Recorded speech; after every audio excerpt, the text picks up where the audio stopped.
अचानक बिबट्या समोर आल्यास काय कराल? जाणून घ्या सेल्फ प्रोटेक्शन टिप्स. भारतासारख्या देशात बिबट्याचं अस्तित्व गावांमध्ये वाढत चाललंय.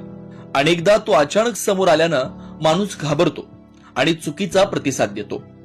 पण अशा वेळी शांतता आणि योग्य पद्धतीनं वागणं जीव वाचवू शकतं. चला जाणून घेऊया बिबट्या समोर आल्यास स्वतःचा बचाव कसा करावा. बिबट्या हा अत्यंत चपळ, हुशार आणि शक्तिशाली शिकारी आहे. तो बहुधा मनुष्याला बघून स्वतः दूर जाण्याचा प्रयत्न करतो, पण काही वेळा अचानक समोर आल्यास घाबरून हल्ला करतो. म्हणून शांत डोक्याने काही नियम पाळले तर जीव वाचवता येतो.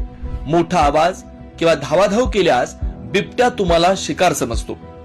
स्थिर उभं राहा, हळूहळू मागे जा, डोळ्यांचा संपर्क ठेवा, पण सरळ डोळ्यात न बघता थोडं बाजूला बघा. बिबट्या अतिशय वेगाने धावतो. तो 60 किलोमीटर प्रति तासापर्यंत धावू शकतो. तुम्ही पळालात की तो शिकारी मूड मध्ये येतो. हळूहळू मागे सरकत सुरक्षित अंतर वाढवा. दोन्ही हात वर करा. अंगावर जॅकेट असेल तर पसरवा.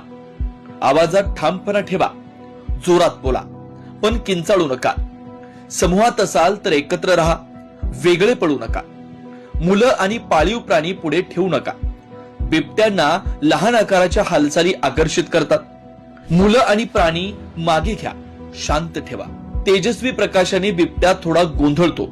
त्याच्याकडे प्रकाश टाकून हळूहळू मागे सरका. अशा वेळी काय करू नये? पळू नका, किंचाळू नका, पाठी वळू नका, त्याच्याकडे खाणं फेकू नका, फोटो किंवा व्हिडिओ काढण्याचा प्रयत्न करू नका.